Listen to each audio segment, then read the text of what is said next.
اے لوگو، ابو بکر کو چھوڑ دو کہ تم میں سے ایسا کوئی نہیں کہ جس نے ہمارے ساتھ کوئی بھلائی کی ہو اور ہم نے اس کا بدلہ نہ دے دیا ہو، سوائے ابو بکر کے کہ اس کا بدلہ میں نہیں دے سکا، اس کا بدلہ میں نے اللہ جل شانہ پر چھوڑ دیا۔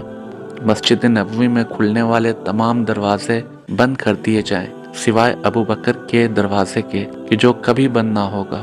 آخر میں اپنی وفات سے قبل مسلمانوں کے لیے آخری دعا کے طور پر ارشاد فرمایا، اللہ تمہیں ٹھکانہ دے، تمہاری حفاظت کرے، تمہاری مدد کرے، تمہاری تائید کرے۔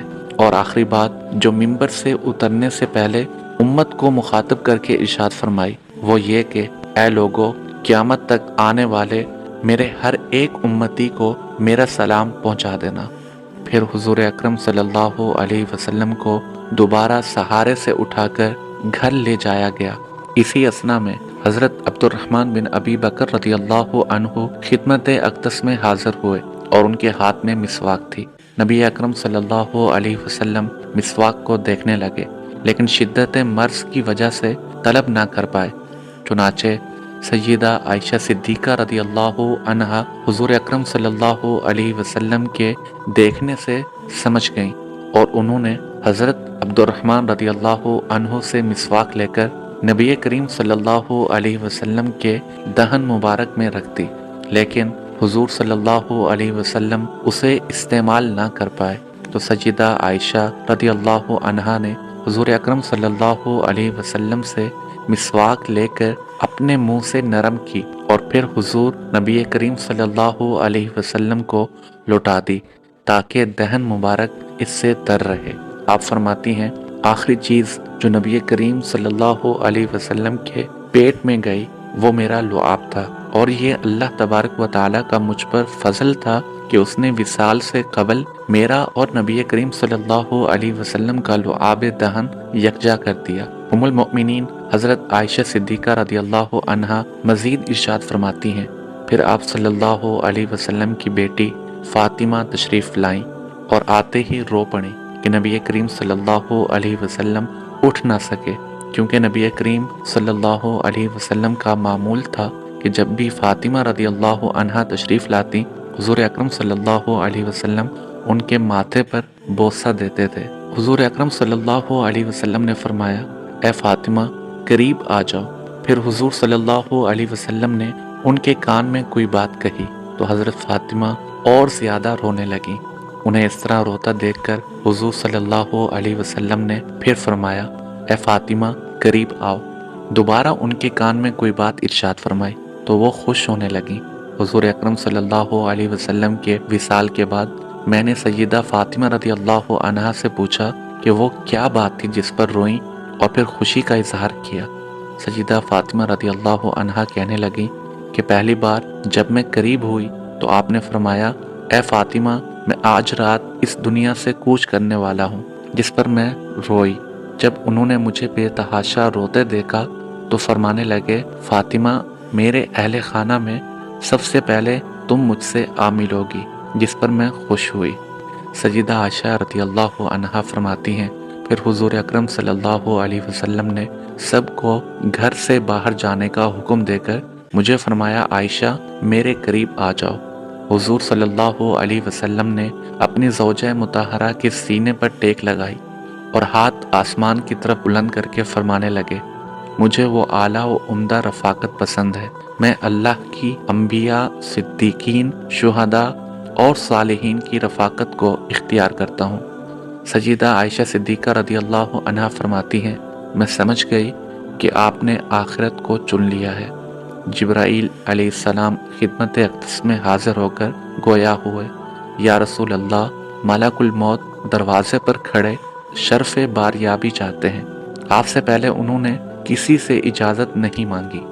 آپ علیہ السلام نے فرمایا جبریل اسے آنے دو۔ ملک الموت نبی کریم صلی اللہ علیہ وسلم کے گھر میں داخل ہوئے اور کہا السلام علیکہ یا رسول اللہ، مجھے اللہ نے آپ کی چاہت جاننے کے لیے بھیجا ہے کہ آپ دنیا میں ہی رہنا چاہتے ہیں یا اللہ سبحانہ و تعالیٰ کے پاس جانا پسند کرتے ہیں۔ فرمایا مجھے اعلیٰ و عمدہ رفاقت پسند ہے۔ ملک الموت حضور صلی اللہ علیہ وسلم کے سرہانے کھڑے ہوئے اور کہنے لگے، اے پاکیزہ روح، اے محمد بن عبداللہ کی روح، اللہ کی رضا و خوشنودی کی طرف روانہ ہو، راضی ہو جانے والے پروردگار کی طرف جو غضبناک نہیں۔ سیدہ عائشہ صدیقہ رضی اللہ عنہا فرماتی ہیں، پھر نبی کریم صلی اللہ علیہ وسلم کا ہاتھ نیچے آن رہا اور سر مبارک میرے سینے پر بھاری ہونے لگا۔ میں سمجھ گئی کہ حضور صلی اللہ علیہ وسلم کا ظاہری وصال ہو گیا۔ مجھے اور تو کچھ سمجھ نہیں آیا، سو میں اپنے حجرے سے نکلی اور مسجد کی طرف کا دروازہ کھول کر کہا، رسول اللہ صلی اللہ علیہ وسلم کا وصال ہو گیا۔ مسجد آہوں اور نالوں سے گونجنے لگی۔ ادھر علی کرم اللہ تعالی وجہہ الکریم جہاں کھڑے تھے وہیں بیٹھ گئے، پھر ہلنے کی طاقت تک نہ رہی۔ ادھر عثمان بن عفان رضی اللہ عنہ معصوم بچوں کی طرح ہاتھ ملنے لگے، اور سیدنا عمر رضی اللہ عنہ تلوار بلند کر کے کہنے لگے، خبردار جو کسی نے کہا رسول اللہ صلی اللہ علیہ وسلم وفات پا گئے ہیں، میں ایسے شخص کی گردن اڑا دوں گا۔ میرے آقا تو اللہ تعالیٰ سے ملاقات کرنے گئے ہیں، جیسے موسیٰ علیہ السلام اپنے رب سے ملاقات کو گئے تھے، وہ لوٹ آئیں گے، بہت جلد لوٹ آئیں گے۔ اب جو وفات کی خبر اڑائے گا میں اسے قتل کر ڈالوں گا۔ اس موقع پر سب سے زیادہ ضبط، برداشت اور صبر کرنے والی شخصیت سیدنا ابو بکر صدیق رضی اللہ عنہ کی تھی۔ آپ حجرہ نبوی میں داخل ہوئے، رحمت دو عالم صلی اللہ علیہ وسلم کے سینہ مبارک پر سر رکھ کر رو دیے، کہہ رہے تھے، واہ خلیلہ، ہائے میرا پیارا دوست، ہائے میرا مخلص ساتھی، ہائے میرا محبوب، ہائے میرا نبی۔ پھر حضور صلی اللہ علیہ وسلم کے ماتھے پر بوسہ دیا اور کہا، یا رسول اللہ صلی اللہ علیہ وسلم، آپ پاکیزہ جیے اور آپ پاکیزہ ہی دنیا سے رخصت ہو گئے۔ سیدنا ابو بکر صدیق رضی اللہ عنہ باہر آئے اور خطبہ دیا، جو شخص محمد صلی اللہ علیہ وسلم کی عبادت کرتا ہے، سن رکھے حضور صلی اللہ علیہ وسلم کا وصال ہو گیا، اور جو اللہ کی عبادت کرتا ہے وہ جان لے کہ اللہ تعالی شانہ کی ذات ہمیشہ زندگی والی ہے، جسے موت نہیں۔ سیدنا عمر رضی اللہ عنہ کے ہاتھ سے تلوار گر گئی۔ عمر رضی اللہ عنہ فرماتے ہیں، پھر میں کوئی تنہائی کی جگہ تلاش کرنے لگا جہاں اکیلا بیٹھ کر روں۔ حضور صلی اللہ علیہ وسلم کی تدفین کر دی گئی۔ سیدہ فاطمہ رضی اللہ عنہا فرماتی ہیں، تم نے کیسے گوارا کر لیا کہ نبی اکرم صلی اللہ علیہ وسلم کے چہرہ انور پر مٹی ڈالو؟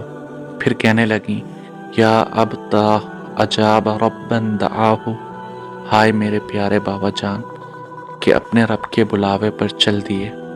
یا ابتا جنت الفردوس مأواہ، ہائے میرے پیارے بابا جان کہ جنت الفردوس میں اپنے ٹھکانے کو پہنچ گئے۔ ہائے میرے پیارے بابا جان کہ ہم جبریل کو ان کے آنے کی خبر دیتے ہیں۔ اللہم صلی علی محمد کما تحب و ترضی۔